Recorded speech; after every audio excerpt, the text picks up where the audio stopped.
Spring 2003, a small group of special forces and CIA operatives must establish a second front to tie down the Iraqi army in the north to support the pending U.S.-led invasion in the south of Iraq. The mission sounds simple. The reality is anything but. Those Who Face Death is the incredible story of this little-known special operation and a testament to the courage, skill, and perseverance of U.S. Special Forces in the face of overwhelming odds. That is a back-of-the-book description of Those Who Face Death, the untold story of Special Forces and the Iraqi Kurdish resistance by Mark Grdovic, former Special Forces operator, strategist, and storyteller. Mark spent over 20 years in the U.S. Army. 19 of those years were in special operations. Now he is telling the story of his time with the Kurdish resistance in the early days of the Iraq War. I had a chance to read a early draft of Mark's book and provide notes on it, and I described it to the publisher as Mad Max meets Lord of the Rings. It is not your typical military war memoir, and I am so thrilled to have Mark here to talk about it today. Welcome to Notes from a Ghost, a podcast about stories and the people who tell them. My name is Charlie, and I'm a ghostwriter. I love a good story. I hope you enjoy this one. Mark, thank you for being here. Oh, thanks, Charlie. It's my pleasure. So you are, I believe, the third Green Beret we've had on this podcast, and if people want to go back and listen to, I forget the episode numbers. I'll put them in the show notes. We have Dave Fielding, who is around my age. No, you know yeah. him? Okay. Absolutely. And he wrote, again, a very unconventional book, and it was really about a lot of it was about what he went through at home. It was a great read, and if you haven't, I don't know if you've read it, but the cover is wild. He got a similar theme, really. He has it's like a Clint Eastwood movie, but with like an old Western, but like with an operator. Yeah, he's great. He's so cool. And Dan, I think is his name, who wrote Gray Zone Ethics. And I think he actually teaches in Tampa, if I'm not mistaken, but he was in Iraq as well. But they all had really interesting things to say about your line of work, and I'm going to ask you kind of the same question I asked them to kick things off. We have a fairly international audience on this podcast, and probably a wide range of opinions about America and America's military, et cetera. Can you tell us a little bit about what U.S. Special Forces, or Green Berets, I guess, as they're known? Like, what do you guys do, and how is that different from what people might think of when they think of the Army? The best way to describe it is after World War II, the U.S. military and, the British military, for that matter, had a lot of experience in what I'm just going to call special operations. A lot of different organizations doing different things. So in U.S. military decided to formalize it, meaning like the stuff in World War II was done very quickly. It was done very well, but it was done very quickly. So the theory was, hey, why don't we actually create a specific organization like one of the organizations from World War II, the Office of Strategic Services, OSS, and we're going to call it Special Forces. So while there's a lot of different organizations, the Rangers, the Navy SEALs, we all sort of have slightly different niche specialties. The specialty for Special Forces is that they're designed to operate in small teams. Originally, it was designed for in enemy territory. That's why they're small, and they're somewhat self-sufficient. We don't do a lot of stuff in enemy territory as was envisioned in 1952, but because we're structured that way, we can, but we're also well suited to go to very remote and challenging places because we don't need a lot of support. All the members on the Special Forces team, it's a 12-man team is the normal structure. They all have a secondary specialty. They're trained as medics, communicators, weapons specialists, engineers, intelligence specialist, operations specialist. That's how they're able to function sort of semi-independently. Having said that, though, the intent is that we would work with local indigenous forces, whether it's a resistance movement or the local counterinsurgency forces. And as I mentioned in the book, the motto of Special Forces, it's not about our lethality. It's actually, del oppresse liber, which is Latin to free the oppressed. So there's still that sort of mindset of we're here to help the local population. As compared to hanging our hat on, hey, we're the most lethal force or we're the most dangerous. The force is very lethal, but that's not its hallmark. Speaking of liberating, I've got to let the cat out for 1 second. He is the most lethal force in our house. And so what you're describing when you say like a 12-man team, it could essentially be 12 of you and then thousands of local forces. Yeah, theoretically.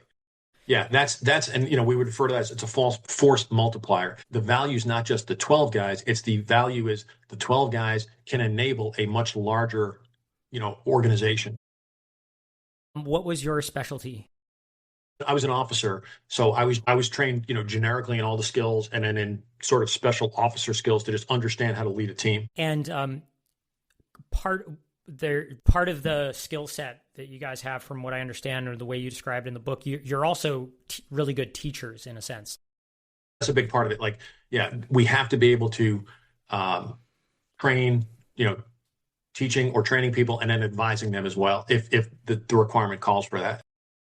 And to do that, it's a very unique skill set, because it's not just you need to be really competent. You need to know how to interact with a counterpart that might have a lot of really unusual challenges in their country that are not the same as what you would experience in, say, the United States. Theoretically, we're all trained in language skills. I was trained as a Russian speaker, which didn't really play into the story in the book. That's why I say it that way. Is like we all go to language training, but that doesn't, we're not stuck in, hey, we only can operate in that place with that language. Like, more often than not, what happens is someone on the team, coincidentally speaks Greek, or they coincidentally speak German. That's not the language they were trained in. They just happen to also speak that. And in the book, the Kurds we're dealing with, one of them speaks Greek. So that's how we communicate. But it's more than just language skills. It's cultural understanding, cultural appreciation, an interest in working with other cultures. That's an important part of the skill set. And, if we're working in stereotypes here, I think an unfortunate one, and part of it's not even our fault, because America is a huge country. You could spend the rest of your life traveling around America and never really have to leave. But we're known for kind of oftentimes being a little bit insensitive of other cultures. And yeah, completely accurate. And it's interesting. Like, those are, I think, maybe it's kind of a leading question, but I think it might be interesting for listeners who might not think that cultural sensitivity and like military operations could go together. I don't want to put too much emphasis on the word sensitivity, but like when we recruit and train our force, our individuals, part of our selection in that process is identifying people who are interested in this versus, hey, I want to just be a special operator because I want to be, super lethal. That's fine. That's a slightly different thing. We put a tremendous amount of emphasis on, hey, you're going to work with other cultures and other countries and other team members. You have to be interested in doing that. And then you also have to be interested in learning how to do that effectively. You can't just connect with a foreign entity and like insist they do it our way, or, think you're going to dominate them by telling them, hey, we're the United States. Like, it's a partnership. In most cases, it's a partnership. And there's a nuance and negotiation style to that to find that common ground. And that takes a lot of skill. And when you think of like how you train that, and I don't want to go overly into training because I know there's elements of it you probably can't talk about. And I got the impression from Dave, there are things where it's almost like you don't want to spoil the surprise for people who might go down that pipeline of training. But I remember seeing something maybe on the Discovery Channel, and it was like special forces, and they were doing a scenario where you had to go meet with some kind of a tribal elder or something, but it's like you were everyone in this was like tired and exhausted, and then they had to like stay up all night singing drinking songs or whatever. Yeah, so everybody in Special Forces knows in the Special Forces course, the culminating event exercise is called Robin Sage. That's the name of the exercise, and it's in a simulated fictitious country called Pineland. There's a lot of pine trees in North Carolina. And it's very, very elaborate. I mean, when you're in the course, you'll spend 6 months getting fake news clips, fake intelligence reports, like preparing you for, in 6 months, we're going to war in Pineland. So like when the time comes to infiltrate into Pineland, you have been thinking about the political situation in Pineland for 6 months and the challenges they're facing and the instability, all the different sides, and then you go into it. And it's not just like a military training area. It's actually conducted all over North Carolina.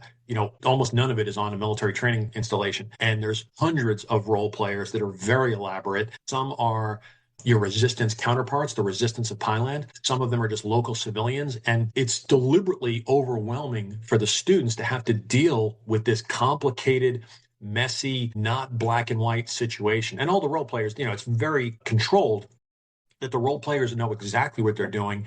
They're going to throw challenging dilemmas at the students where they literally have to think. I was actually an instructor twice at the Special Forces course. I used to train officers. And the simplest way to explain it, how you train somebody for that, think of your brain as like being gears in a machine. Literally, once I just get I'm going to call it the rust to break and the gears start to turn, that you get a sense of, I need you to think. It's not a book answer. It's not a black and white answer. I need you to do the best you can, evaluate what you see, and pick what you think is the best option. And if it's not the best option, we're going to continue to go with it and try to make it as good of an option as we can.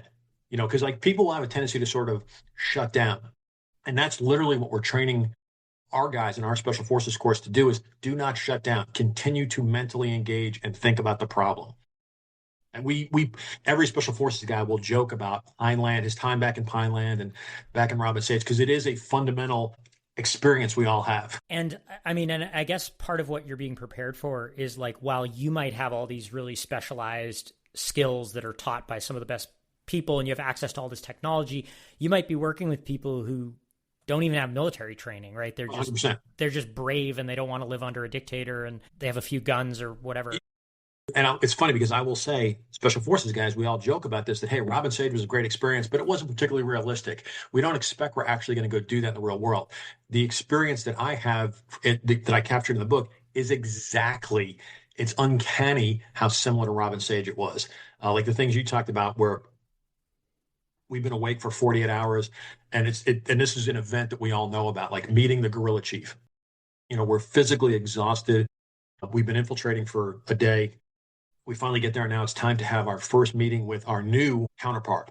And we are now going to meet each other. We're going to talk about our objectives. It's a very important meeting, and I distinctly remember the experience in the book, like how I was stunned. This is exactly like everything I went through in Robin Sage. And even, I mean, I'm thinking of just travel experiences. You don't have to go far to, like, you go to Ireland or England, you don't say no to a cup of tea, right? Yeah. Like little things like that where you could be rude without even realizing it. Yeah, and it's a good point. Like you say that from your own experience traveling, it's the same thing. Like if you've been doing this a little while, and hopefully there's some older guys on the team with more experience that mentor the younger guys, there's just things you learn over time, the right way to do things, the better way to do things. And you talk about possibly dealing with people who don't have military experience.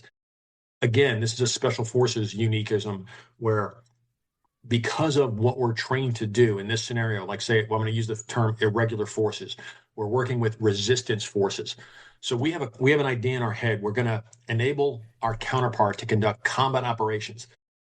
And then you meet your counterpart and you find out, and this could be Ukraine this year. You meet your fighting force and you find out this guy was a school teacher, this person was a truck driver, this person is a housewife, and you realize, like, this is not as simple as, here's your military unit, go do great military things.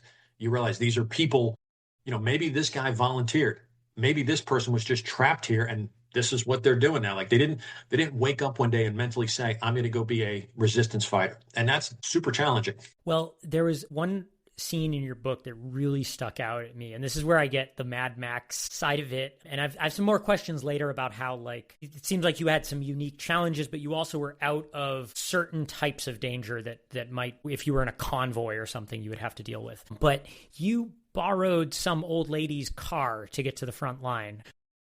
So throughout the story, there's a series of challenges we face that are all fairly monumental, frankly, and we're able to navigate our way, and adapt and overcome those challenges. And one of the challenges we faced that was quite overwhelming was we had anticipated staging and infiltrating into northern Iraq from Turkey. And Turkey quickly changed their position and wanted to be neutral and said they're not going to participate in the war. All of our equipment had been funneled to Turkey over the previous 6 to 3 months. So all of our vehicles, all of our heavy equipment was all sitting on an airbase in Turkey that we couldn't access. So there's another crazy part of the story that we can talk about if you want, that we eventually did get the force into Iraq. We bypassed Turkey, which is a pretty crazy story in itself. But now we're on the ground, and the only equipment we have are our rucksacks, which is fine, but that's a bit much. So it was difficult for us to get around. So our Kurdish counterparts were able to turn to each other and say, who has a car that they can lend us? So I've got 15 special forces teams that I'm trying to coordinate their efforts. When they infiltrated, basically I'm handing them, like, here's the keys to a dump truck, here's the keys to a small bus, and here's the keys to a family car. That is now your team's vehicles. And frankly, in that scenario too, I'm like, hey, and the drivers don't speak English, but there was an English speaker here earlier today. I had him translate to the drivers. They know where to take you. They're going to now take you to go meet your guerrilla chief 2 hours away from here, 3 hours away from here. What are your questions? And the teams were great. The teams were like, okay. And they'd load up in their their ragtag convoy of very odd vehicles. And the point you're getting at is, as there's a picture in my head, as one of the guys is handing me the keys saying, here's the car we got you. Please bring this back. It's my mother-in-law's car. That was it. And I'm like, I'll do my best. And if you recall, probably a month later, 2 weeks to a month later, one of the teams comes back to me and says, hey, we got some really bad news. And I said, what's up? And it was the team leader. And he says, we took a lot of Iraqi artillery today. And I mean, in that point in my life where combat was still somewhat of a novelty, he's like, we had about 60 rounds of Iraqi artillery shell us today. And that's a pretty significant event.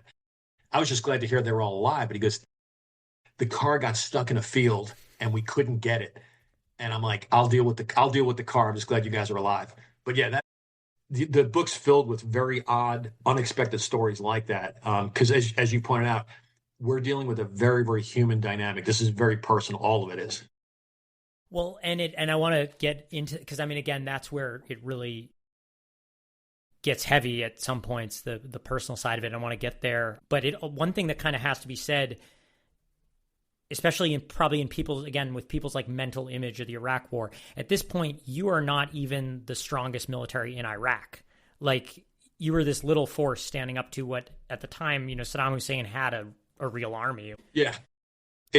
This is an important point, particularly for U.S. military audiences to understand the history of this. There's a weird explanation why, but when the United States was making the decisions to do this, to invade Iraq, for whatever reason, right or wrong, they chose to do it with a smaller invasion force than has ever been used, at least in U.S. military history. By comparison, the size of the force was minuscule. To give you a comparison, when we liberated Kuwait during the Gulf War of 1990, we had roughly 20 divisions, and the division is anywhere from 12 to 15,000 soldiers. We had 20 divisions as the coalition to liberate Kuwait. Going into Iraq, the U.S. plan is we're going to do it with 7 divisions. And Iraq is about 25 times the size of Kuwait. So is a really weird mismatch. So the U.S. military was of the impression that technology has improved so much, we can do this with a very light and fast force. That was I'll say it's either a bad decision or a very bold decision. But so now, in my perspective, I get tasked to create a second front to tie up as much of the Iraqi army north of Baghdad as possible. And 60% of Saddam Hussein's army is north of Baghdad. So it's my mission to keep them up there to give the invasion in the south a better chance.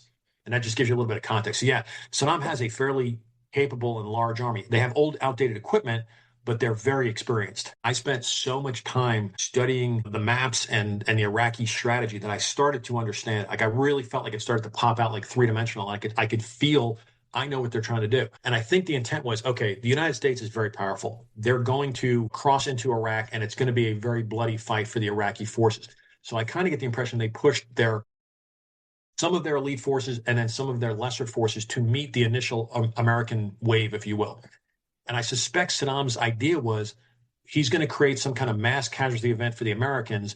The Americans will lose their stomach for this, will stall somewhere, hopefully south of Baghdad or in Baghdad, and then he can then sue for a ceasefire or peace with the remaining army he has and the remaining but smaller free Iraq, if you will. So theoretically, he'll still be in charge of Iraq. It'll just be a smaller Iraq, and then he can negotiate for peace and getting his territory back. I mean, frankly, that's actually a pretty good strategy. At least that's my impression of what his plan was. I was surprised to learn, I read the book, They Will Have to Die Now, and it's basically a history of Mosul, starting with the beginning of time, and then it focuses mainly on the ISIS insurgency. I didn't realize how much time he had on his hands between the Gulf War and ultimately being toppled. Did you know he wrote novels, Saddam Hussein? That I did not know. Apparently they're weird. They're like kind of... I'm not surprised.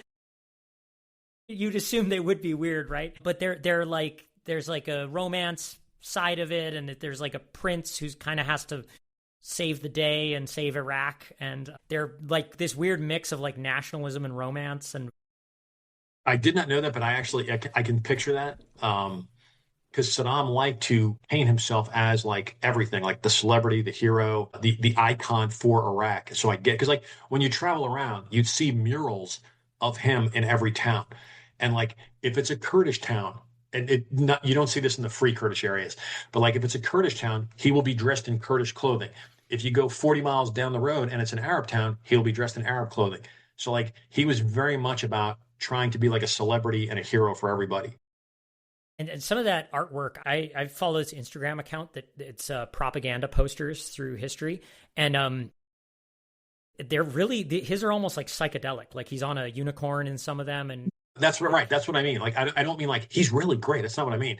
But like he's definitely trying to portray himself as he is the hero for everybody. Sure. You know, and it's actually it's particularly creepy because it would be creepy normally if somebody did that, but now you're doing it in a place where you just massacred many of the people in this town. Like the genocide has been conducted in this town, and then you were like, what would be good here?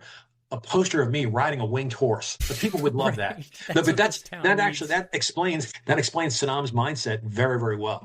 Hmm. Going back to maps real quick, there's something that I really liked when I was kind of refreshing my memory to get ready for this podcast. You've actually added maps to your website as bonus content for the book. For me, maps are always an important part of the book. I will say I'll sometimes judge a military book by its maps because I want to be able to follow the story. So I knew maps was a very important part of my story. Spent a lot of time. I think there's 11 maps. And then the question was, hey, for the audiobook, how are we going to do this? And that was immediately it was an easy decision for me. Like I want to post those on a homepage for, that people can download at any time. So the pictures, the maps, and the back of the book has like sort of lessons of the operation. That's all available, for free essentially on the homepage. And when you think about like the geography and the history of where you are, one thing I kept thinking of, like the other analogy is kind of like Lawrence of Arabia. You were doing a job quite similar to his in the place where he essentially invented your job description. Yeah. And if anybody's like, if you have a good familiarity with the history of Lawrence and what he did, there is a tie to Iraq through King Faisal and the establishment of, the Arab state, which was predominantly in Jordan, but it bleeds over into the Iraqi territory. I'm somewhat of a history buff. I'm also somewhat of an archaeology buff. Like that, I just find those things interesting. And I think it comes out. I was talking to an Iraqi friend of mine yesterday. I think I let that clear in the book that I'm fascinated with Iraq. It's an incredible country for archaeology and history. So like not just in sense of Lawrence, but where we were fighting up north is where Alexander the Great fought Darius. It's actually between Erbil and Mosul is the area where it's the famous Battle of Gargamella. For everybody who's like, oh yeah, I always wondered where that was. But there's so much history. The Mongols came through there, the Assyrians, the Babylonians, the Mesopotamians, Nebuchadnezzar. There's so much history packed into that one area. And besides, like, there were moments where I paused and thought, 3,000 years ago, Alexander came rolling right through here. If you recall, there's a couple of scenes where I'm talking about I'm standing on a hilltop during one of the particularly big battles by the Iraqi Iran-Iraq border. And it's a hilltop. It's not a hilltop. It's a man-made hilltop. It's a fortified position, but it's about 300 feet tall. And they're called Gordis. That's the Kurdish term for these mounds. There's one of them like every 5 kilometers. They're defensive positions. They were built sometime 300, 400, 500 years ago. And they're all man-made to overlook the flat plains that are in front of the foothills and then the giant mountains. And like I'm doing stuff and I'm standing on this hilltop, but then I'm thinking, I'm like, this was built a tremendously long time ago to defend this frontier from the Mongols, from the Persians. And that was never lost on me because it really is fascinating. Like you mentioned Mosul. Mosul is Nineveh, the ancient city of Nineveh. Mm-hmm. The biblical home of Jonah, from Jonah and the whale. Kirkuk, the city that I was most involved with, there's a burial site there. And as we're driving around Kirkuk, I asked my counterparts, what's that? And they said that's where Daniel is buried. Daniel of the Lion's Den. It's kind of fascinating because from them, they don't see that as a Jewish Christian. They're like, it's just he's a prophet because apparently if you can go into a ring and like make the lion sit down, that's something noteworthy that people remember. So like Daniel is a prominent figure in that part of the world. Wow. There's so much history like that there. It's incredible. I mean, there was a line in that book about Mosul that made me just like, it's kind of stopped me in my tracks, and I just sat there, even though it's kind of an obvious observation. But it was, Iraq is the only place in the world where a student can learn to read and write in the place that invented reading and writing. Yeah, that's a great quote, and very accurate. It's yeah, no, it's really, and there's that, I mean, there's that famous monologue that one of the British officers going into Iraq gave to basically like tread softly, because he was, I don't know the exact words, but basically he was trying to impress upon his guys the importance and beauty and history of that place.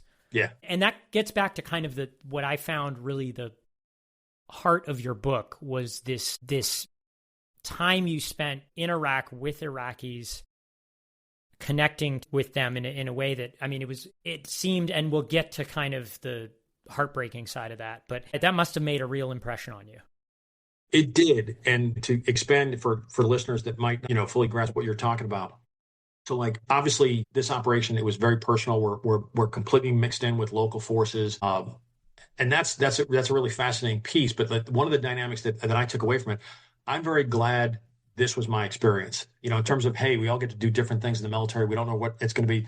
This for me worked out. I'm very, very proud of this experience, at least from but in the earlier phases of the book, from the Kurdish perspective, we are liberating them. We are helping them liberate themselves from the oppression of Saddam Hussein. And again, for people who may not be historically familiar, because we're getting a little bit farther away from that era. A young kid at a conference the other day asked me, hey, this Saddam guy, was he really bad? And I dawned on him, I'm like, in his adult life, he has never even heard of Saddam Hussein, which in my younger adult life, it was, in the news every week. When you spend time in a community that has experienced that degree of dictatorship-like oppression, genocide, massacres, whatever you want to call it, there's you and I were talking a little bit before we started recording this, there's like a societal trauma that's ever present. You can literally feel it, because every single person you're talking to has had a loved one killed. Whether it was my husband, my wife, my son, my daughter, my cousin, my brother, my sister, every single one of them. And it's probably not one, it's probably significant multiples that they have had people who have been taken away and killed, executed, buried in mass graves, tortured, disappeared. That's a common experience in this particular culture. And it's interesting because you can be meeting someone and dealing with them, and everything's super happy and it's really great, and you're thinking it's going along well, and then something will trigger them, and then it makes you realize, oh my gosh, the things they've had to deal with. And it can change from the mood. It's not like a hostility, but the mood can change from extremely jovial, we've got great food on the table, we're having a good time, and then someone will talk about the time that those guys were killed, and the mood changes immediately to ultra serious. And then 2 seconds later, we're going to go back to laughing and joking about something else.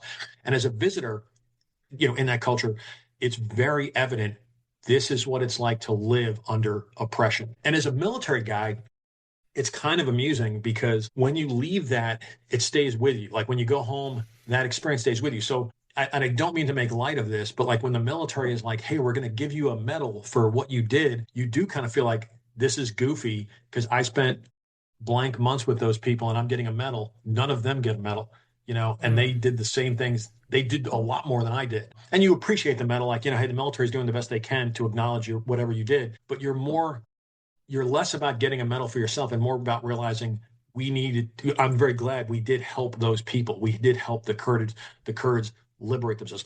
As goofy or as messy as Iraq did continue to get down the road, it's still better off without Saddam Hussein. Things that seems to be part of the history of your community, in that, and the big one that comes to mind would be Vietnam. There were cases of, in a war that was fraught and controversial, there were cases of really doing the right thing, or doing right by a group that has otherwise been totally overlooked by history. I think of like the Montagnards in Vietnam. Yeah, it's a perfect example. Like the relationship between the special forces in Vietnam and the local Montagnard tribesmen. There's a reason there's thousands of Montagnard families living in North Carolina today, because their relationship was so close and so tight. There's also a large Montagnard community in California for that same reason. And unfortunately, the war was very sloppy and messy and didn't end well at all. But the things that the guys did particularly along the border with the Montagnards, was actually really, really, really good. And it's in line with that same idea that you talked about. And those were, and again, that's a whole other history tangent, but I mean those were people who were sort of discriminated against and discarded kind of by both sides, Yeah. right there. Yeah, that's from a Vietnam perspective, that was the challenge, that the country that we were supporting, South Vietnam, also didn't care for the Montagnards. And that was always problematic at its core. This might be a weird one, and maybe you didn't think about it this way, but I have to imagine it would be strange to go from an environment like that, where so much of your experience is shaped by these people who have had to endure something that's just beyond what most of us can understand. And then you can come back to like a very comfortable life in the United States, and you might be at Starbucks, and someone's complaining that there's too much It's ice weird. in their iced coffee. Is that weird? It's super weird. And I'll share an anecdote with you. When I left country, I exfiltrated out through. We left Iraq, and I flew to Romania to go home. And we stopped in Romania for like a night, and it was me and like say six of my guys, six NCOs that I know very very well. I've known these guys for a really long time. We're Special Forces is a slightly closer knit community than the regular Army because everybody's a little bit older. Like nothing against the regular Army, but their structure is a little bit more rigid. Where we're a little bit slightly different in that regard. But so we're traveling, and we stopped in Romania. It's now a U.S. Air Force run airfield, and when we got off, they directed us to go off to the side. And I just remember this is weird to explain, but it makes no sense. And I said to the guys with me, I was like, "Is anybody else feel on edge right now?" And everybody agreed, like, I don't feel right. And like we just felt like if anybody comes up to us and says, "Hey, you guys can't walk on the grass there," or whatever, we all felt like we were going to lose it. And we acknowledged that our emotional state was not normal. And we went to dinner. We very deliberately went off and sat by ourselves at the coast. It's a big lake, Lake Constanta. And we just sat there and we all had like a beer and just kind of defused. And we all we talked about it. We acknowledged like, it's really weird the way I feel. I feel out of place in this environment. And like I'll say that that wore off in a couple of days, but it caught me off guard how almost emotionally sensitive we all felt going back to a completely normal environment. Mm. There was also, I'll say this too, there was also guilt might be a strong word, but there was a frustration that the Special Forces guys felt we were leaving before we were finished. And we were frustrated. Subsequently, most of us ended up going back in a few months because things started to devolve quickly. But that was almost our point. Like we felt like suddenly there was a shift in focus to we got to get everybody home versus what are we doing here? Like the focus was supposed to be on finishing our mission. I sometimes equate it to a baseball or any sports analogy that like it was the ninth inning baseball and we were really winning by a lot and we were so excited with our superior score that we chose to walk off the field. And then we're confused months later when we're losing. When I think about your book, the thing that stuck with me, and I remember reading it, getting very emotional, when you kind of had to say goodbye and leave these people. Yeah. There's a couple of points like that in the book. When I found out I was going home, and when we all knew like we're going home in a week, we're going home in 2 weeks, but I was told, hey, the plane's coming in today. You need to leave today. I didn't have a chance to say goodbye to the primary counterpart, the Kurdish counterpart that I had been working with routinely. And he had gotten like food poisoning. So which is kind of a common event every couple of months. And he was out. So I ended up writing him a fairly long letter, trying to give him as much advice to help them going forward as possible. And I left it for him. And that was difficult because again, there was this, I feel like we're rushing out of here. We're not leaving on good terms. And actually, I don't think I talked about this in the book. When I did leave, the rest of the Kurdish leadership that was present as we're saying goodbye, they presented me and the other officer in the book, Lieutenant Colonel Tovo, who's now Lieutenant General retired Tovo. They presented us with gifts. And the gifts they gave us were hand-carved chess sets. And there's a couple of things that are cool about that. One, depending on the different stories, chess was originated from Iran, which northern Iraq culturally is very similar to some parts of Iran. So like it's somewhat like loosely Persia. So they're giving us a chess set that's sort of culturally from the area. But we talked about chess quite a bit. I'm not a great chess player, but I love the history of where chess comes from. And there were times when they asked us, well, I don't understand the American strategy. And we made smart ass comments like, well, the Americans are playing checkers. You guys are playing chess. And they didn't know what checkers was. And we described checkers to them and they were like, that sounds like a kid's game. Right. So That is the analogy. That's the yeah, point. so them giving us a chess was cool, but it was also a little bit symbolic. It strikes me the way you describe this culture, it almost sounds like a sort of hospitality that would nearly put you to shame.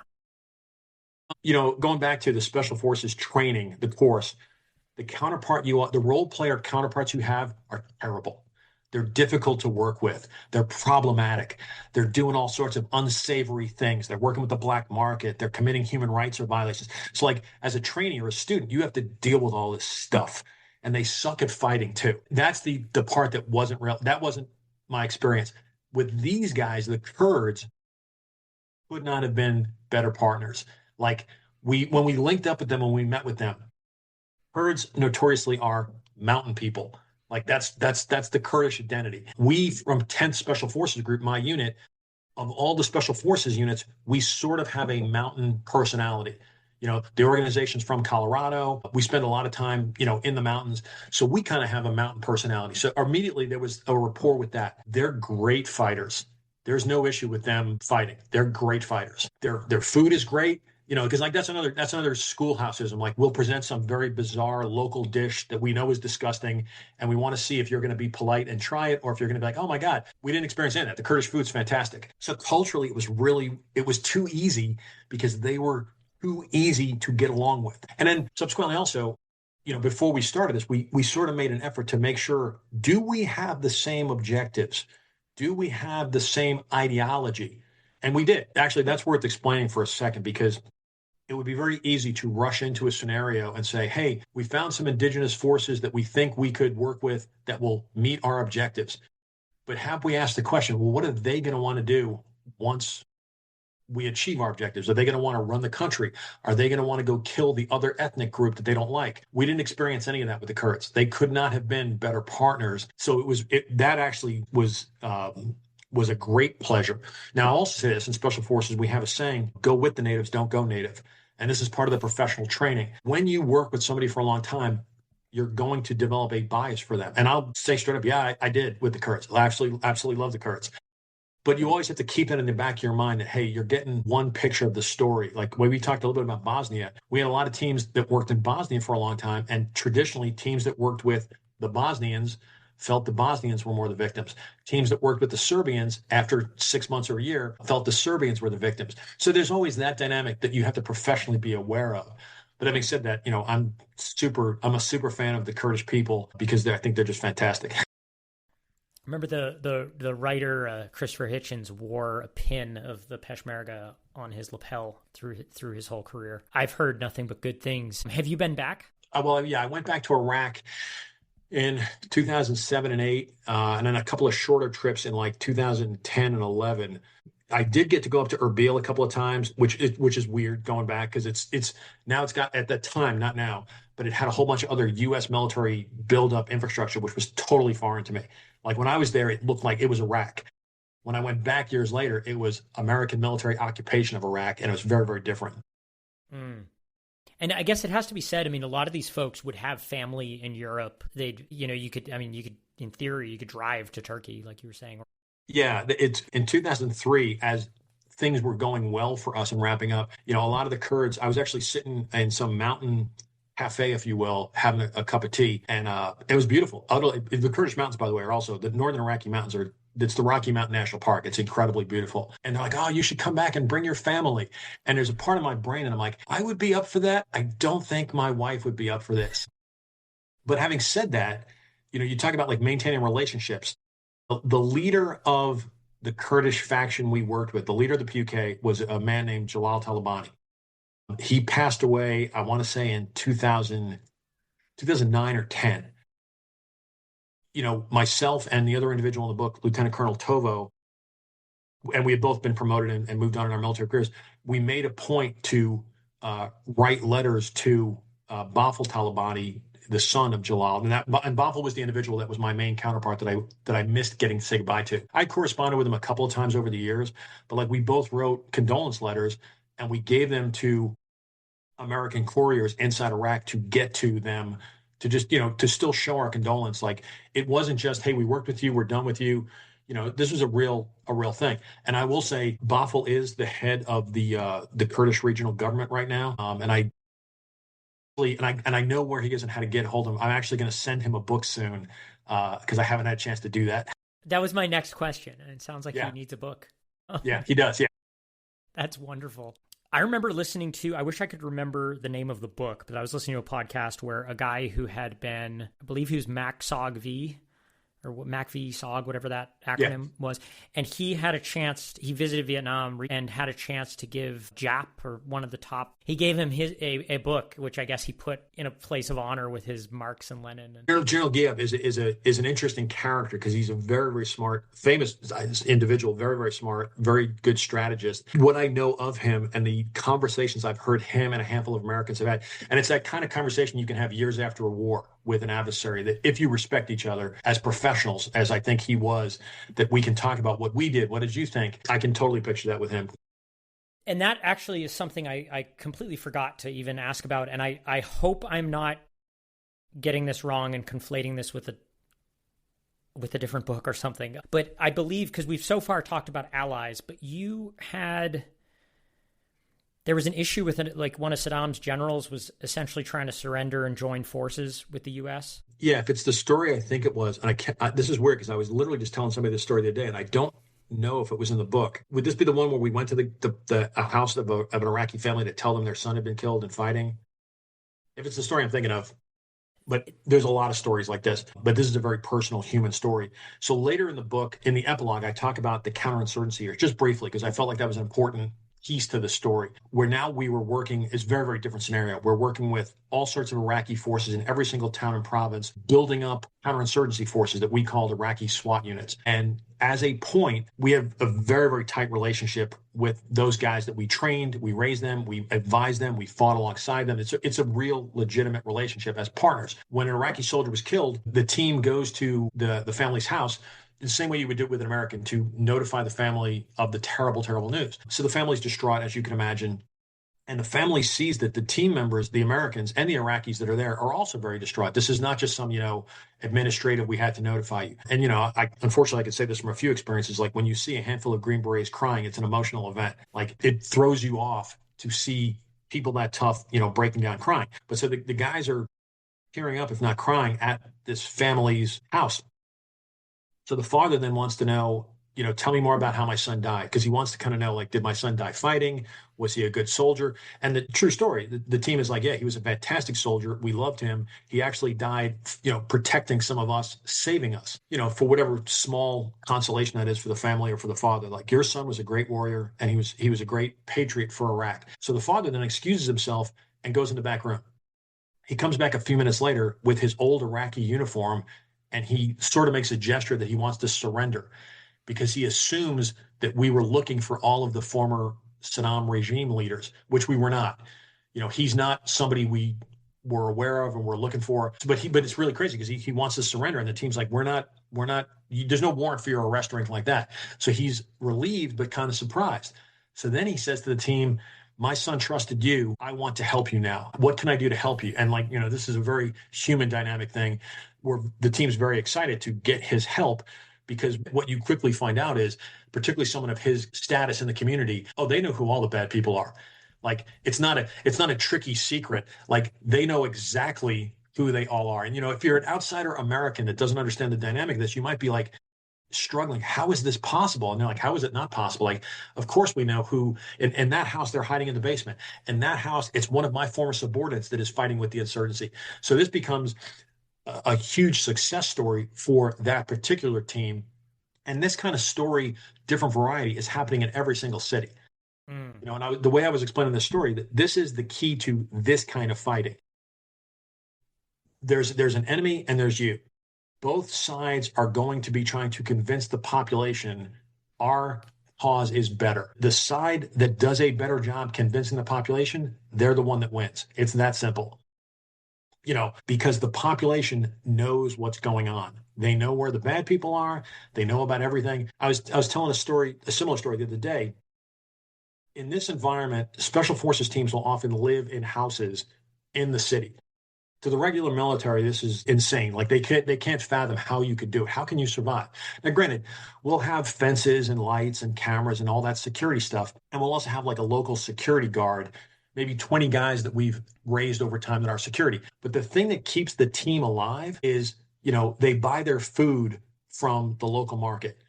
Like, let's say these are real examples. They buy eggs from a guy who sells eggs. That guy now makes $5 a week selling eggs to the Americans. And over time, he was glad to be making $5 a week, but he also got to know the Americans, and they're not what he thought. They seem like pretty good guys. Maybe they speak Arabic, even better. And now that he's been doing this for several months, when he hears we're going to attack the Americans tomorrow night, he slips a note in the next delivery of eggs that, hey, you guys are going to get attacked tomorrow at 12 o'clock. Like, that's common. That's common practice. And, well, we got a note from the egg guy. We also got a phone call from, this other person that works with us that said the same thing. And that's how you survive in an environment like that. It's not physical survival with fences and barbed wire. It's the population likes us. They don't want us to be killed. They want the enemy to be killed. And if it wasn't that case, they wouldn't have warned us and we'd get attacked and it would go very badly for us. I don't know if that was, I'm not sure. That's brilliant. And it kind of seems to confirm something I'm an outdoors person. I read every book about survival and adventure and misadventure. And there's Mel Brooks, the director, his son wrote World War Z, which was that zombie movie a few years ago. And he wrote the Zombie Survival Guide, which is hilarious. It's actually full of like really practical, like disaster preparedness advice. It's just through the lens of what if zombies were. But he's kind of that kind of optimistic mindset that like the human fabric of our society isn't like, we're not going to break down into law of the jungle in a end of the world scenario. What'll happen is like human connection is going to be what saves us, because humans have survived when they band together and work together, as opposed to this, like, I need my personal arsenal in my basement because I'm not going to be able to trust my neighbors. And this seems to speak to that a little bit, that your armor was your connection to the community after a while. Well, so I don't want to put words in your mouth. No, absolutely. Let me give you an anecdote now, going back to Heinland, the Special Forces course, to give you a perspective. You'll see the parallels here. So in Pineland, the student Special Forces team is hiding in the woods over there outside. It's next to a guy's farm, and they're hiding there with their guerrilla force, right? This is part of the exercise. And from Fort Bragg, the 82nd Airborne has been tasked to be what we call the opposing force, the enemy. They're supposed to go to that patch of woods and attack the guerrilla force. Like that's the training event for today. And as I said, this is not on Fort Bragg. This is in North Carolina proper. So the 82nd Airborne guys get on trucks, and they now have to drive an hour and a half to the training place. And this is the parallels to the real world are incredible. They're not getting it. They think that like the drive from Fort Bragg to the training area doesn't count. That the training is going to start when they get off the trucks. So they stop short of the training location. They get out, they stretch their legs, and there's a gas station, and they say, hey, if everybody wants to just go grab a soda and a bag of chips, go in the gas station and, buy some stuff. So they go in there, and the local shop gas station owner starts just talking them up. Hey, what are you guys doing out here? And this is really weird, because I'm sure the guy really is actually, Americanly patriotic, but he's also locally from that area. So when he asks what they're doing here, they give it all up. They're like, oh, we're doing some training. We're going to, go attack some forces. And this guy is not scripted. This is all real. The guy plays it up like he doesn't know anything about what they're talking about, tells them how awesome they are. My cousin's in the 82nd Airborne, total lie. And he's like, I love you guys. This is great. So they think that, this patriotic American just patted him on the back. It's really cool. Let's get on the trucks, guys. We got to go. As soon as they get on the trucks and leave, this guy knows things. And he's like, hey, I think my friend is still working with those Special Forces guy. He gets on his phone and calls the barn owner, if you will. And he's, I'm using the names. He's like, hey, Tom, are you still working with them Special Forces guys? And Tom's like, yeah, they're out in my woods now. And he's like, hey, tell them there's a force coming to attack them in a few minutes. So the barn owner literally then runs down the hill and warns the American Special Forces team that the 82nd Airborne's coming, to which now they go and set up an ambush for the 82nd Airborne. The 82nd Airborne parks their trucks. As soon as they get off their trucks, they get ambushed. And from their perspective, they're like, this was a stupid training exercise. It was scripted. They actually don't know that you guys gave up your intelligence accidentally to a patriotic citizen, if you will, who then took the effort to get it to the resistance. Like completely not scripted. But now you can see, if you were a student, you start to see the power of this. And, the parallels that I got to see in my combat experience in Iraq are just, it's uncanny. And I could see how that applies like anywhere dangerous, right? I mean, you hear stories. I was reading about, and there's someone we may have on this podcast soon who wrote a book about a particularly brutal prison riot. And there were cases of guards who were just kind, decent people who were basically told, don't come to work tomorrow. Like, exact same thing. By not being a jerk, you saved your own life. Like, pretty much. And and the people involved are making a decision of, I'm going to assume a little bit of risk and get that message to those guys, because they assume it's either morally the right thing to do, or there's some benefit to me because I think these guys are helping us. I think it's better for the community. Everybody is applying their own mental calculus to this.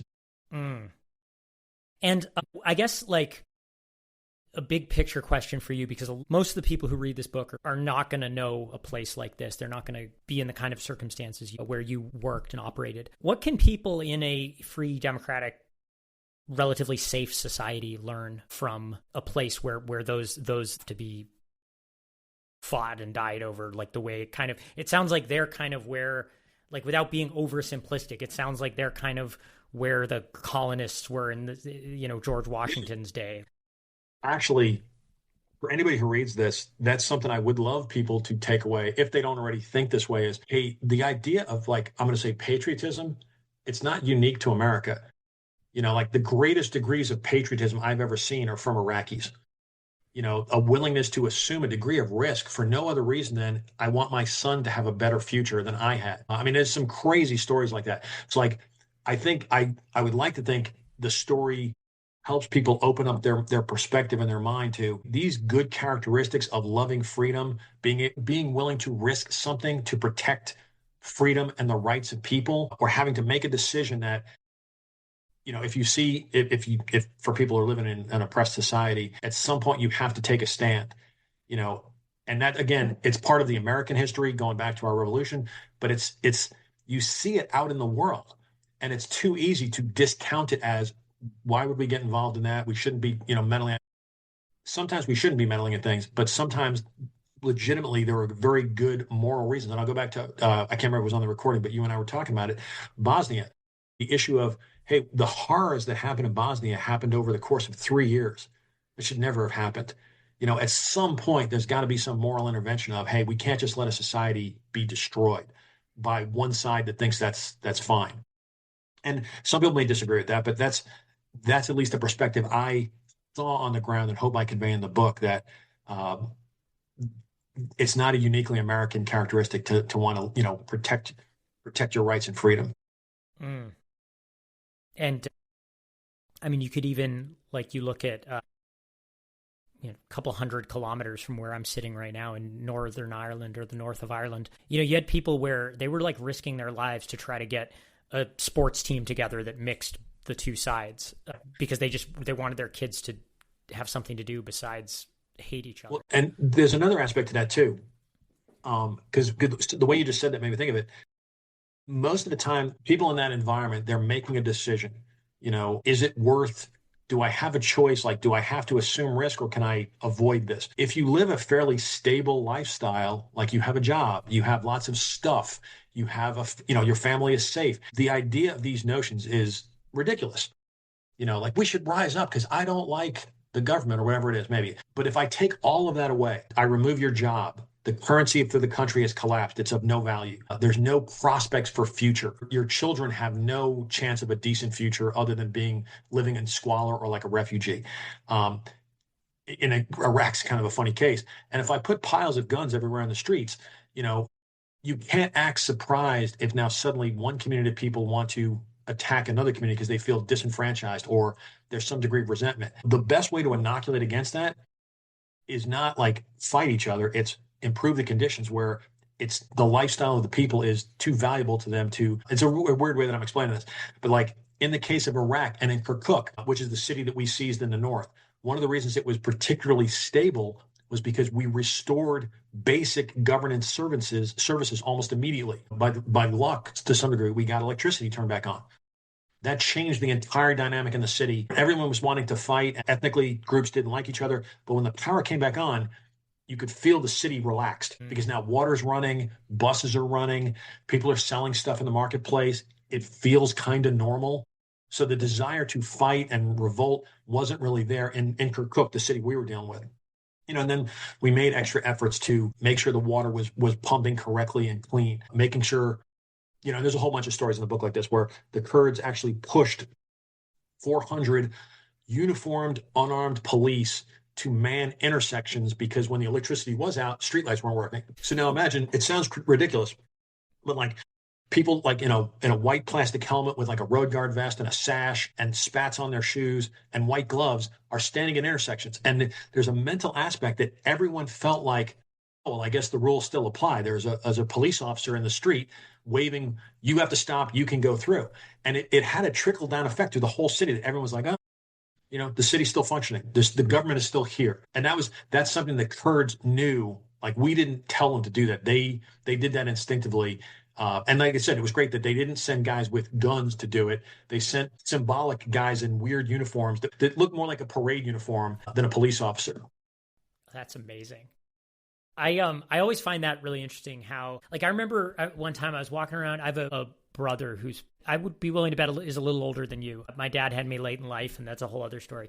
But I was walking around New York with my brother, who's a journalist, and his beat was like covering a lot of just city stuff, including crime. And I was watching a guy like hand out those it was like a free newspaper kind of thing, and probably getting paid way below minimum wage to do that. And if he wasn't homeless, he was probably pretty close. And I was like, what? I said to my brother, I'm like, why wouldn't those guys just drop the pages like on some stoop somewhere, like all of them, and then just go have a beer or go about their day? And he's like, most people, you pay them to do a job, that try to do at least a halfway decent job, because most people are pretty decent. That's a great analogy. It's one of those things I think, and maybe one of the unfortunate things about thinking that the world is like a dangerous place full of bad people or something, or that the world outside of your own country is somehow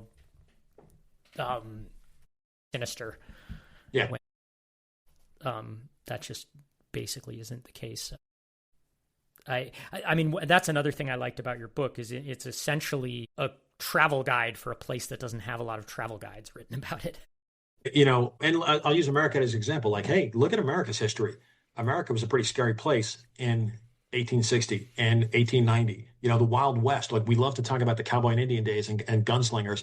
Like, the United States was a madhouse, in various pieces of our history. So I would love nothing more in my lifetime to hear about Iraq has become a great economy, great stable country, a great tourist destination, a leading nation in that region of the Middle East, because they really do have all, like, Afghanistan by comparison is incredibly challenged by their remoteness, but Iraq is not. Iraq has, a fantastic potential for tourism industry and has a fantastic potential for oil because of its economy, because of its oil.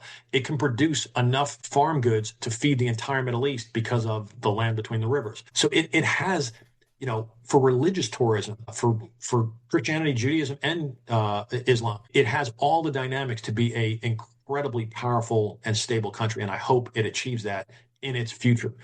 And I hope that we don't forget that just because it doesn't maybe look stable at this time or now, the United States had the same problem throughout parts of our history where we were a mess at times.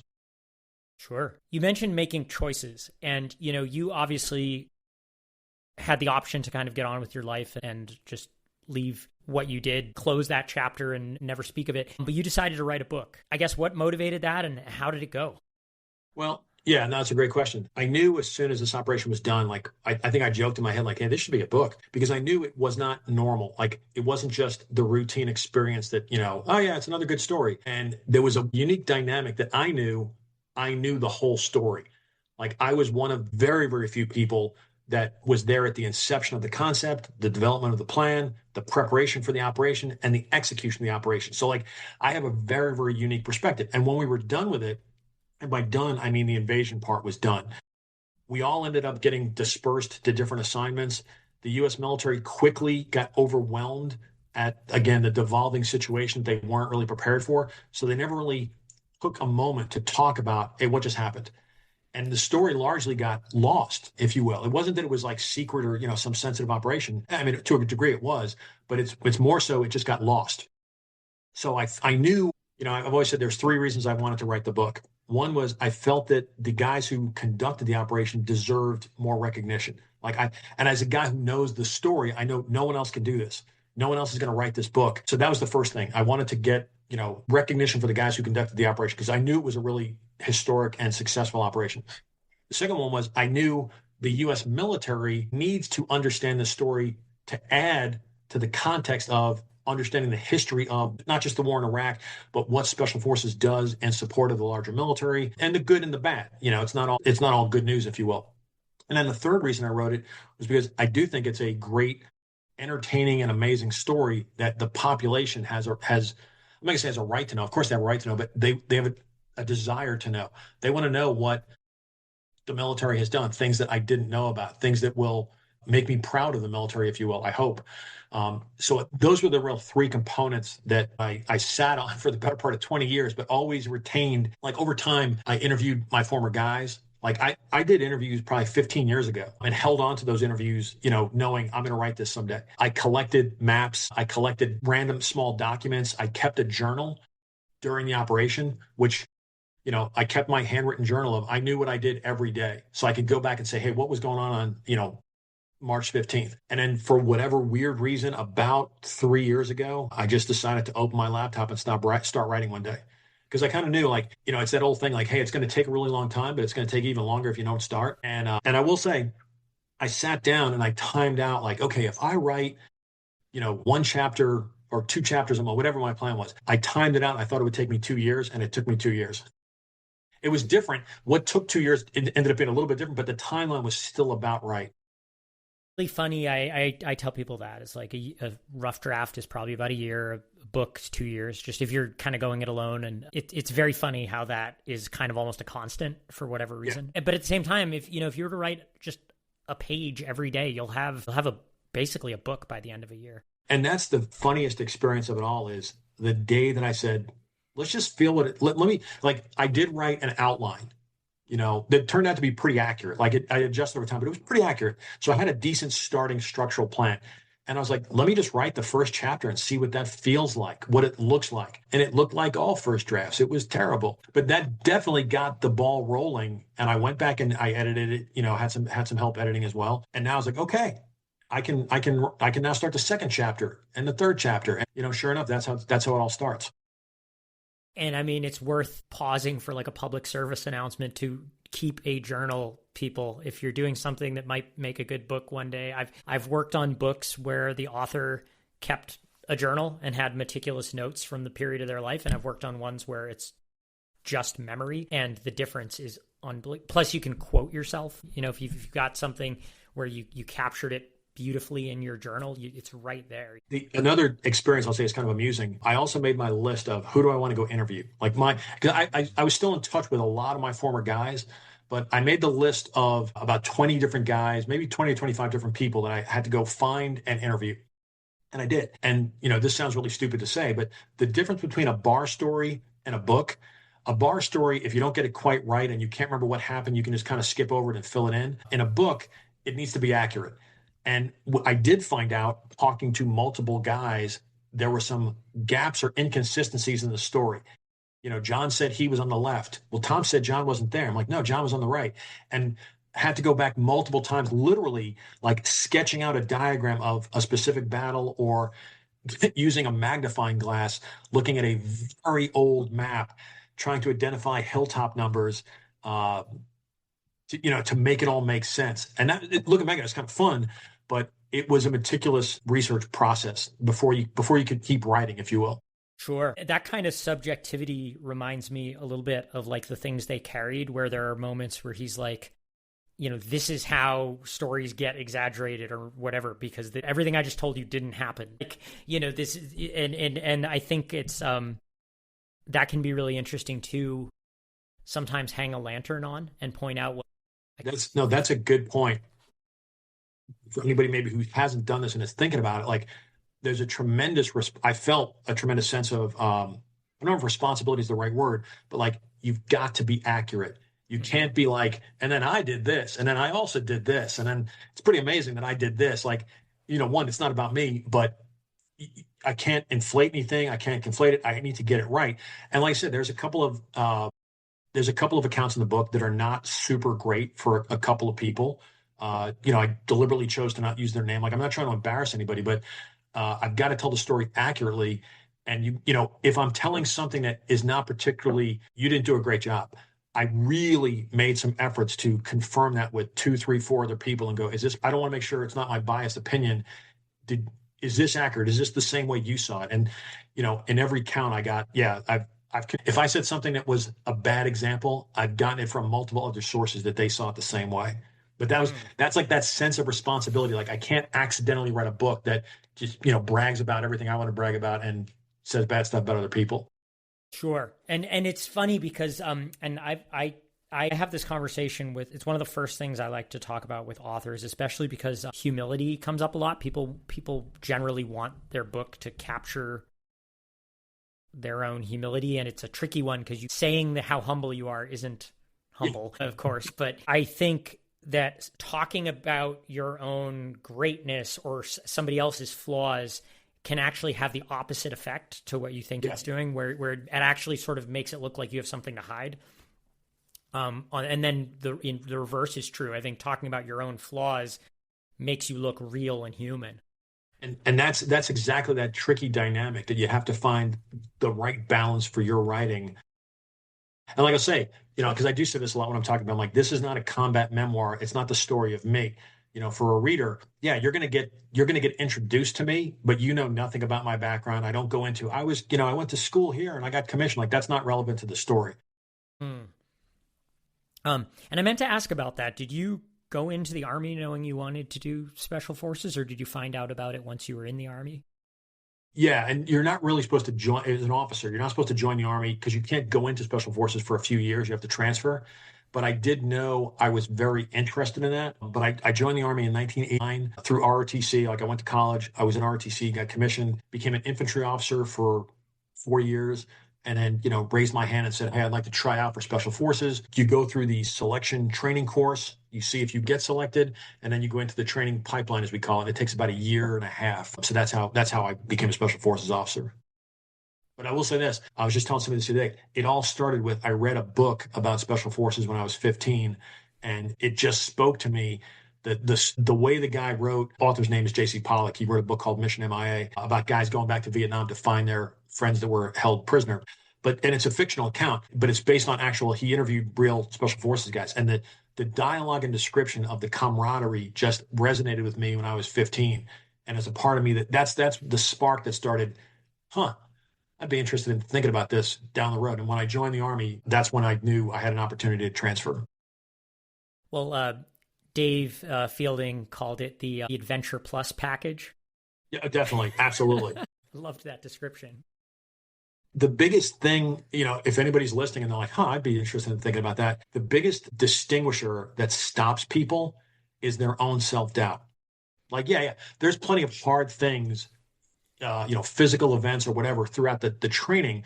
But the biggest thing that stops people is their own self-doubt. They would rather not try. They would rather quit than find out they're going to get told, no, you're not who we're looking for.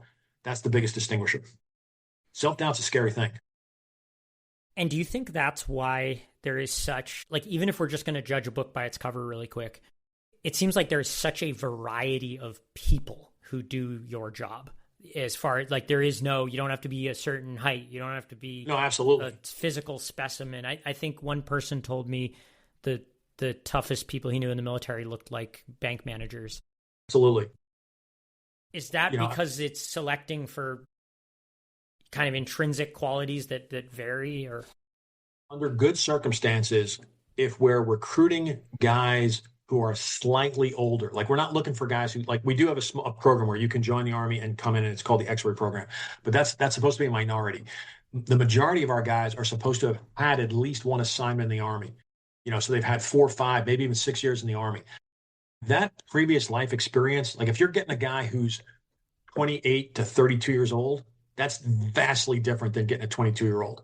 And I cannot explain how much value we get from your goofball life experiences that we didn't train you in. I've seen guys who were transmission mechanics. I've seen guys who were former generator mechanics. I've seen guys who were former lawyers, and they pull these skills out, of their bag, so to speak. We didn't train them on that, but you're like, man, it's really great to have a guy. There was one guy in Iraq. He was a generator mechanic at a carnival in his previous life. And anytime we dealt with the Kurds and they had a generator problem, he's like, I can fix it. And besides the fact that they built tremendous rapport, like we also got the generator running. That life experience and having a diverse force that comes from different backgrounds is, in the book, I made not the analogy I mentioned before. We got a bunch of Kurds, none of them speak English. And one of the team leaders is a fluent Greek speaker because he's ethnically Greek. His family's Greek. And we find out one of the Kurds speaks Greek. And now we can translate, we can talk. So the diversity of backgrounds is one of our biggest strengths. Yeah, that sounds very cool. And it sounds like some of that is almost antithetical to the expectations of the regular army. It is. We really like to, for lack of a better term, have a diverse force with good experiences. We're not looking for a regimented, everybody standing next to each other looking exactly the same. And then last thing, speaking of appearances, was in Kurdish culture, men, facial hair is a thing, right? When you grow a mustache or mostly mustaches, yeah. Did you folks grow mustaches to? So I have a goatee now. I've had a goatee since I retired in 2012. But, previous to that, I never had really facial hair. And I knew culturally most men have a mustache. It's an expectation. So back at Fort Carson, Colorado, when we knew, we were going, I started growing a mustache. Because, in my special forces background, I knew that's something I want to be able to blend in. If I have a mustache and I'm dealing with Kurdish gentlemen, there is a degree of rapport. I get a couple of bonus points if we look similar. It's a mental thing. But then there's also the aspect from 100 meters away, I want to look like them because if there's an enemy sniper, who is smart and knows, hey, killing the Americans is a good thing because the Americans are linked to air power and all sorts of other stuff. So if you look distinctly unique, it puts a bigger target on you. So there's an operational value to blending in. I'm not just doing it to be cool. But so back at Fort Carson, I'm growing a big mustache. Military guys, for the most American military, mustaches are not, it's frowned upon. It's not, I'm not going to tell you it's there's no regulation that says you can't have a mustache, but historically it's frowned upon. So as I'm growing a mustache, one of my commanders, the Colonel Cleveland, he'd see me walking around the area and he's like, that's quite a mustache you've got there. And I'm like, sir, this is your thing.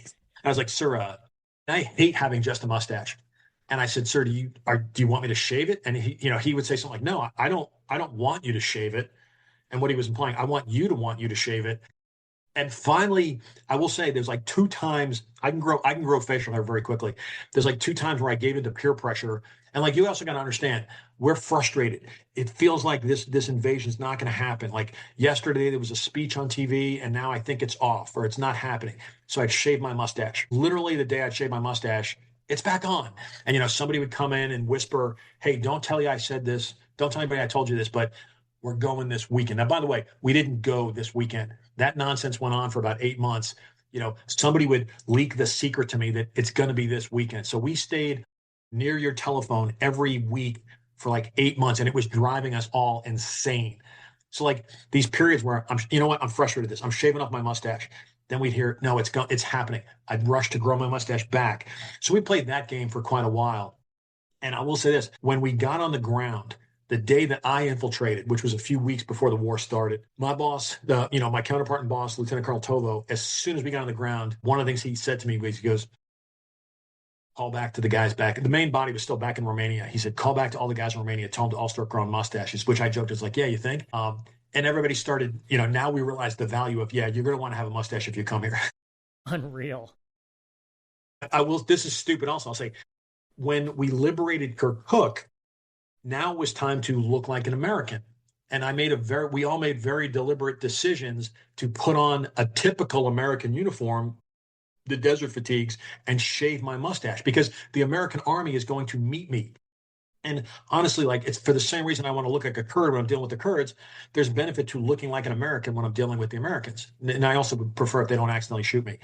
So I shaved my mustache that night, came out of my wherever I was sleeping, and the Kurdish guys, the 5 or 6 Kurdish guys that I would deal with every day, had never seen me without a mustache. And as weird as it sounds to explain this, it would be the equivalent of if you were in high school and you shaved your head bald. Like they very juvenile high school, like they all broke into laughter, like, ha ha, look at you, you don't have a mustache. And and I played it up immediately. I grabbed my handheld radio and put it in front of my face like I was busy talking. And it was a moment of humor quite a bit, but it was funny to be like, ha ha, look, he doesn't have a mustache. That's amazing. And that's like why I asked that question, because I knew there was a non-trivial story behind the mustache. Brilliant. Well, Mark, my favorite question to ask at the end of these is there anything you wanted to talk about that we didn't get into? Sure. If we want to spend the next 6, 7 hours, I can take you through the whole thing. No, I appreciate it. We've covered tons of great stuff. I hope if people decide to read the book, they will enjoy it, because it has you and I. We've only touched on the tip of the iceberg of all the interesting specific human stories that are in the book. But I hope it's entertaining to people, and I hope it's also of value to people to help them think about that kind of complex situation a little differently, maybe. I mean, I'm up for the 7-hour bonus episode on Mesopotamia, and now the only other thing, the title has kind of a special meaning to the Kurds. Yeah, that's actually kind of funny because so the title is a translation of the term Peshmerga. Peshmerga is the Kurdish term for their guerrillas. So their guerrillas are called Peshmergas, and that translates to those who face death. And it was kind of funny because when I wrote this, I didn't know what the title of the book would be. I had a couple of different ideas that didn't pan out, and I'm glad I chose what I chose.